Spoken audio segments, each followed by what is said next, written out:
I'm honored to have with me today the Managing Director and CEO of Nigeria Communications Satellite Limited, Mrs. Jane Egerton-Idehen. I hope I pronounced the name very well. I didn't make mistakes, man. Thank you for joining me on the show. Paul, you know, I'm not a friend of the show, so you got the name right on point. I feel like today's tech show is now our show. Okay, so now let's start. How would you describe the role of satellites in Nigeria's digital journey so far? Thank you so much for that question, Paul. I think the best way to start is that we cannot have a full digital journey without satellite. Because technology is complementary. You don't have one technology that can solve all your problems.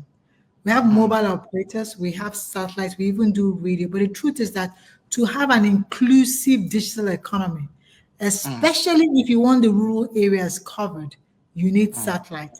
Because your terrestrial, or what we call the ones on ground, because if it's not terrestrial, it's satellite, they do have their limitations. It could be cost of putting a base station in a village for 40 people. It's too expensive. So it's easier to do satellite. It could be putting connectivity on a ship, on a moving train, on a plane. Then it's satellite, because your normal terrestrial can't do it. Your mobile station or your fiber cannot do it. So when it comes to sustainability, there's a place for satellite. When it comes to security, because when I'm telling you about moving trains, sometimes it's your armored vehicles by the military. It could be flying drones by the military. So defense, there is a place for satellite. When it comes for national sovereignty as well, because most times, like the case of our satellite, we invested in it, so we own it. So we are sure that every data that passes through it, we can control it. It becomes important. So there is a role. You know, you even gave some of the answers: weather monitoring, climate management, disaster recovery. There's so many use cases for satellite in our country. Okay, now, what are the key services that that are currently being delivered by NigeComSat, and who are the main beneficiaries? So for NigeComSat, to be clear, is now what we call a communication satellite. So it's to communicate. There is a remote sensing, which is to share or collect data. That's what we use for weather, climate, disaster recovery. Communication we use to communicate. You know how you call your friends? You do internet. That's where we use the communication satellite. And who are the key beneficiaries, like you said? One, broadband. Especially broadband in places traditional technology cannot go. Like I said, remote areas, in that little village. And sometimes it's not just to put community Wi-Fi or to put internet. We even help mobile operators, because they do what we call backhauling. So they want to carry traffic from a remote site to their main hub in the city. Instead of laying fiber all the way, we will carry that traffic for them. So that's one use case. Broadband, internet, mobile backhaul. Another use case is broadcasting. See the way we are talking. Most TV broadcasters, especially if they're doing satellite, need satellite. If they're not doing localized broadcasting. So, for example, we carry traffic for NTA, Taraba TV, Benue TV, Kaduna State Media Corporation, Gombe TV. Just, you see all these TV stations, we carry their traffic. So that means they can broadcast it. It's not only the person living in Gombe that can watch that channel. It's not only the person living in Taraba that can watch it. You can be living in Sokoto, but you want to watch Taraba State TV. You can then watch it, because now it's being aired on satellite. So broadcasting is another one. Another sector that uses us, agriculture, health. So think about ENIHA or your health insurance. We provide that connectivity so that they can put solutions in remote areas. Because some of the solutions shouldn't be only for the cities. Think about farms, large-scale farming, agriculture, smart agriculture, precision agriculture. If they need to use technology, most of these farms are in very remote area, large-scale farms, where there's no connectivity. Satellite is what they would use, so that they can monitor the farm, monitor the plants, temperature, humidity, nutrients in the soil, pass it into the cloud, and they can see it remotely. So when it comes to education as well, because you do have, we talk about education, we think it's only the cities. There's some schools in very rural parts of Nigeria with no connectivity. How can they experience EdTech? if we don't provide connectivity. That's where satellite comes in. So you can see some of these use cases I'm sharing. Those are places. The very dominant one, of course, is the defense. For your military, for your army, for your navy, we put it on the ship. So wherever the ship moves, they have internet connectivity. For the military, because they want to have their own specialized network. They don't want civilians on it. We will do that as well. So we can go on and on and on. There's so many use cases, but I just think that people are not aware of the use cases. Now, you know that a lot of Nigerians rely heavily on mobile networks here in Nigeria. A lot of Nigerians rely heavily on it. Now, what are the advantages of satellite compared to other terrestrial infrastructures?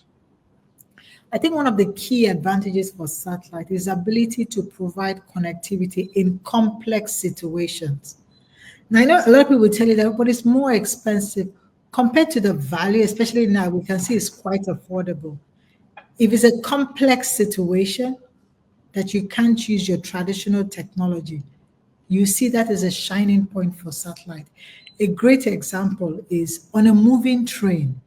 You cannot put a mobile base station, it wouldn't work. You can't lay fiber on a movie because the train just keeps moving. But you can put a satellite dish and it talks to the satellite in space. And all through that point, the train is moving. There'll be connectivity. The same thing for a ship that moves in the ocean. That's why oil and gas, for those oil rigs in the middle of the ocean, is satellite that is used. The same thing for an airplane, planes that have connectivity on them. The only way they get connectivity is satellite. Now, when it's that complex, satellite becomes your solution because it's the only satellite that can do those. But we've also found a very useful case in very deep rural areas because the cost of providing traditional connectivity there is always too expensive. Think about villages that are dispersed with very little people living in them. It costs too much to lay fiber from the city to that village with how many people? Let's say there are 40 people and they get to pay you 1,000 naira a month. 40,000 naira, how is it going to help the mobile operator or the satellite operator? Think about how much it cost him to lay the fiber there. But with satellite, we can just put that satellite dish in that village and we can service them. So when it's time to really, give connectivity to very rural areas, underprivileged areas at lower cost per bit, satellite becomes your option. But there are cases as well, like we know when I talked about disaster recovery, climate monitoring in agriculture, we use what we call the remote sensing satellite. And the difference is that the remote sensing satellite is like having a camera in space that takes pictures. So over time, because it takes pictures, you can tell what is happening in that place. Urbanization, people are building houses, so you can use it for urban planning. Crop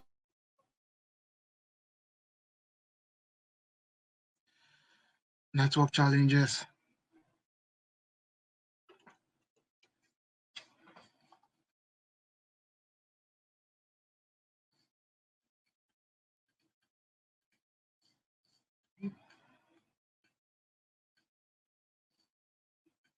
oh, Yeah, she's back. isn't it Network more issues. connectivity? If we're using your satellite, I don't think we'd have had this now. I don't think we should have this problem, Paul. Yeah, so you were saying something on the question I asked you earlier, but let me ask you about the current state of our satellite assets. How many do we have, and what is their capacity? Okay. So we've launched as a nation a total of 7 satellites since Okay. 2006. Currently, we have 3 in space for remote sensing. Now I talked about a satellite being like a digital camera in space, taking pictures.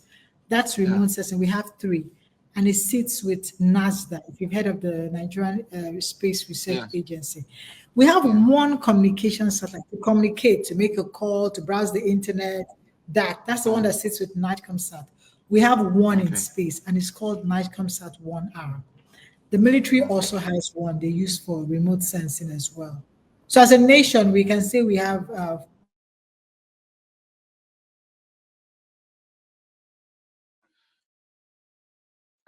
Network. I just hope it will allow us to really.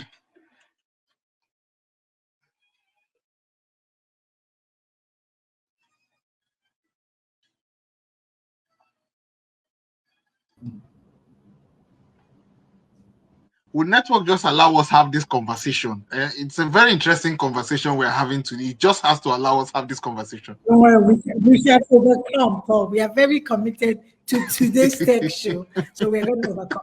So as a nation, Okay. we have currently 4 assets in space. 3 of them are remote sensing. 1 of them is a communication satellite, and that communication satellite is managed by NIGECOMSAT. Okay. Now, what are the challenges NIGECOMSAT face in terms of expanding its reach and relevance across the country? Thank you for that question. I think traditionally we faced issues in the past. Sometimes it could just be being focused, because you have to be intentional, isn't it? There's so many things you want to do. You have to decide what is really priority. I can decide I want to focus on broadcast or service in Navy, but as a mandated organization, we're expected to help the nation achieve at least 70% broadband penetration, and which we haven't gotten to. So that was a challenge, because if we had probably focused more on that, we could have been closer to that goal. So there's a lot of effort now to try and do that. Now, we probably had faced challenge initially, because when we started this initiative in 2006, we launched a satellite that failed in 2007. Now, when it failed, like every technology, it's not everything you get right the first time. You buy a phone and you find out the phone is factory default bad. You should go and change it. You should go and change it. So we changed it, we swapped it, and we put another one up in space in 2011. And that's the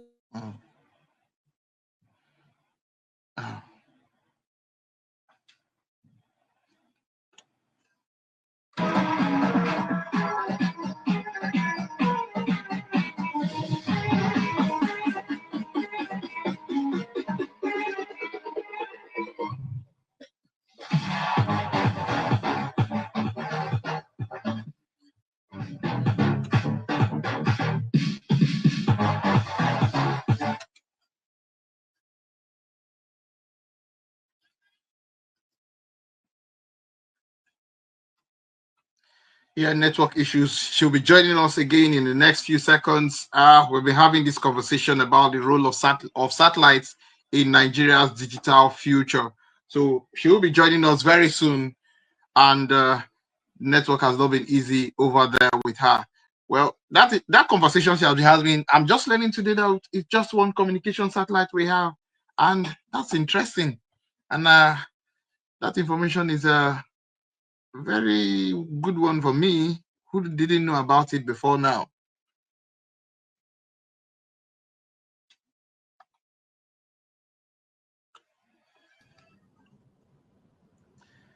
Yeah, thank you for joining me back again on the show, Jane Egerton-Idehen. Thank you for joining me, and I hope that this time around we have finally defeated this network issue.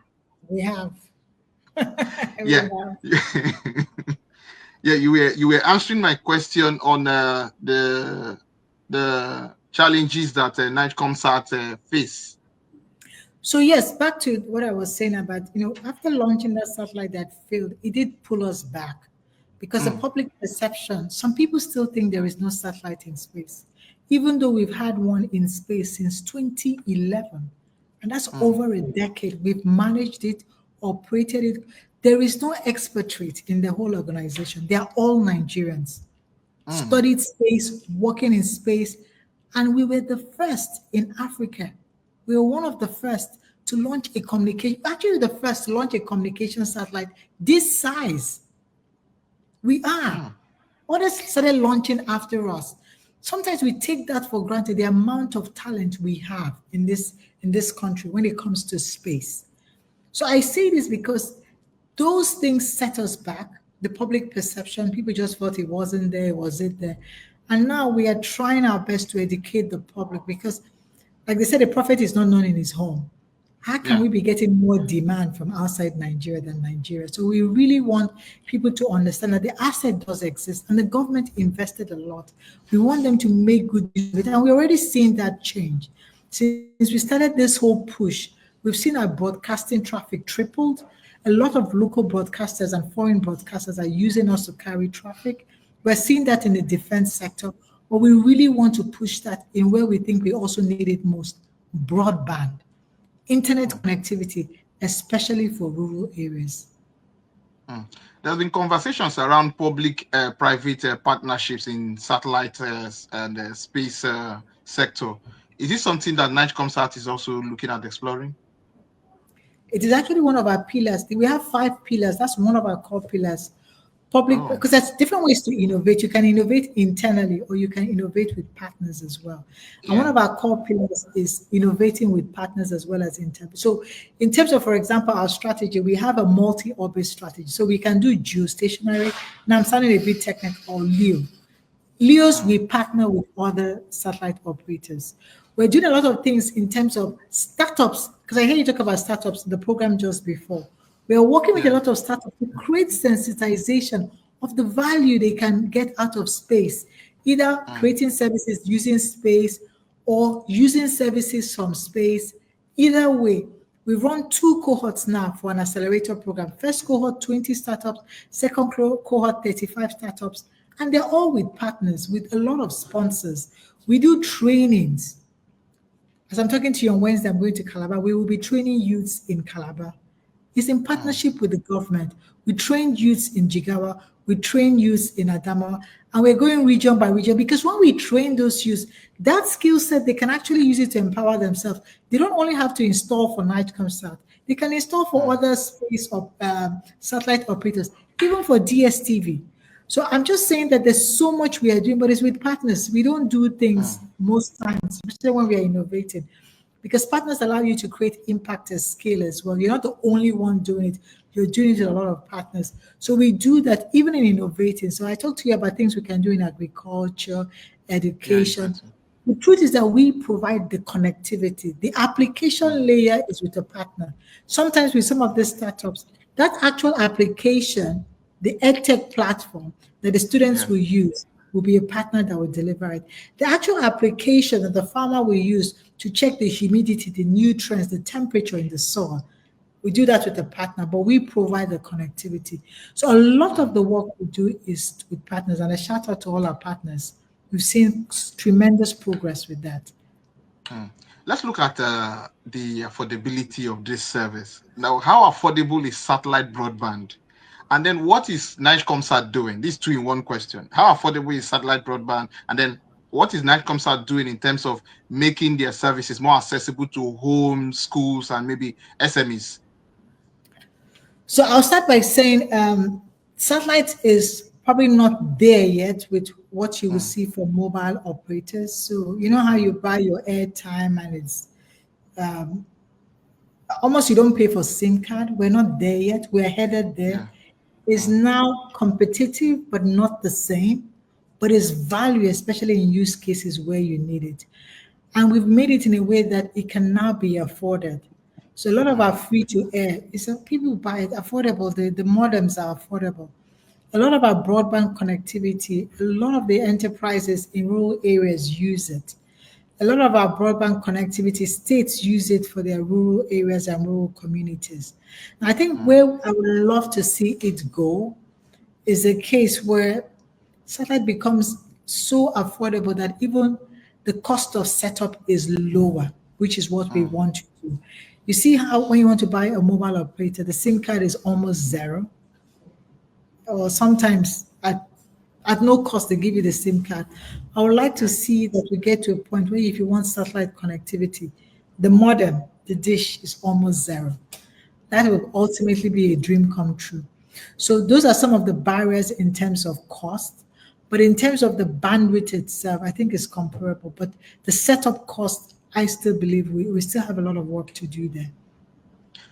Okay, now how secure is our satellite communications? How secure are they? And how is NIGECOMSAT protecting national interest?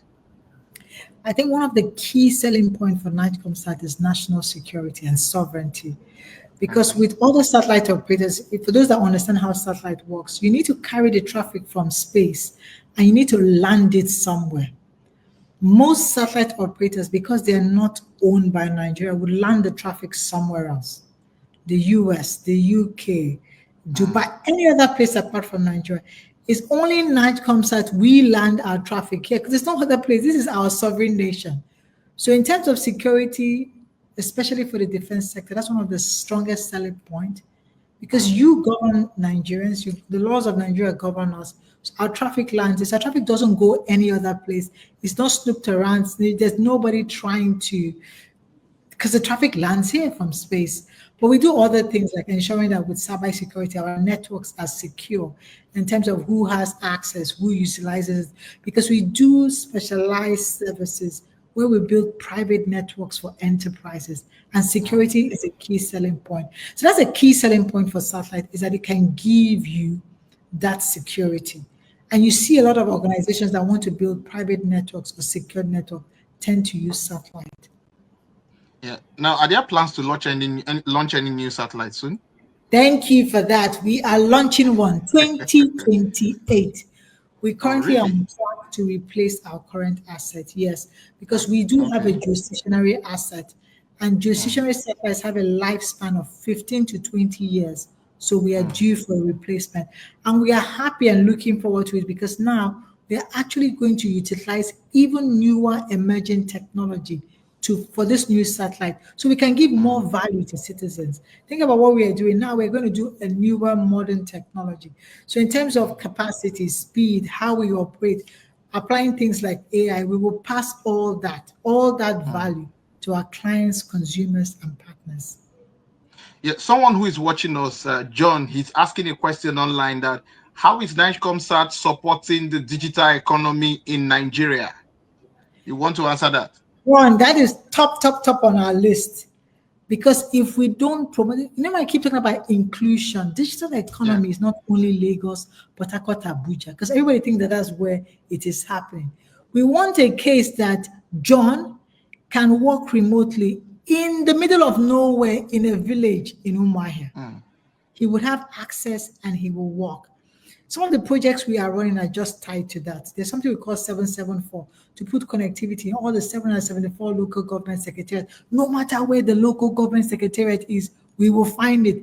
We have engineers that will have to take boats in some cases.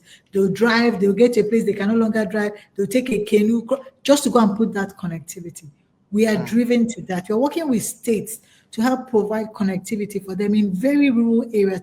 Because digital economy for us is that fisherman can access digital services remotely. That farmer can access digital services remotely. That trader that is doing her ajo and esusu can access any kind of, from mobile money to if she wants to watch mobile TV, if she wants to use applications. In the middle of nowhere, she doesn't have to come to the city. And a young graduate that wants to set up a startup somewhere that is not a city should be able to set up a startup and still operate it. That is the ultimate goal. And that's why we are really pushing and supporting the Federal Ministry of Communication, Innovation, and Digital Economy to achieve that. Because once we can do that, you will see that our GDP as a nation would increase, because all those activities will be happening even in rural areas. You see digital or economic activities happening in those areas because technology will enable them. That's one of our mandates. That's one of the things we are working with our ministry to achieve. Okay, my final question to you. Now, what should Nigerians, especially young Nigerians and entrepreneurs, know about satellites? And then how can they plug into the opportunities NIGCOMSAT is creating? So we want young entrepreneurs to know, first of all, that you have one of the assets you should be proud of as a Nigerian. There is no other country in West Africa that has it. Few African countries have it. There are 54, only 14 have. And to have the size you have. The second thing I want you to be aware of, that you can use it. There's so many ways we can work with you, depending on what you're doing. Broadcasting, internet, broadband, specialized connectivity or private connectivity for different use cases. And if you're curious, reach out to us. NIGCOMSAT.gov.org we can always find a .gov.ng, sorry. We can always find a way to work with you, especially if you're in a place where connectivity is difficult to reach or you need specialized connectivity because of the work you're doing. That's a really, really call to the young entrepreneurs, young Nigerians out there. Be aware that your nation. Network.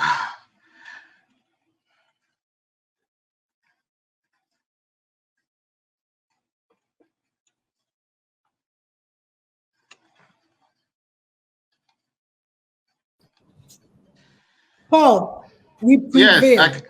We yes. prevail because now we're talking about Nigerians. We really want to embrace satellite technology because satellite is becoming an in thing now, isn't it? And that's one of the things we are grateful to SpaceX for. It's made it Yeah. hype. Private investors are coming, people are becoming aware, knowing that, oh, this is complementary. If I cannot get fiber, if I cannot get mobile connectivity, maybe I should consider satellite. So it's so important that the young Nigerians are aware, that they know that they have options, and especially those that are in places where they feel there is no connectivity at all. Jane Egerton-Idehen, CEO, Managing Director, Nigeria Communication Satellite Limited. Thank you for joining me on the show. I'm so happy to have you on this show today because, it took a lot of time with your busy I schedule am and a everything. friend of the show. You should know that, Paul. Since we met in PH, I am a Yeah. friend of this show. Thank you so much for joining me on the show. Thanks, too. Thanks. You're welcome.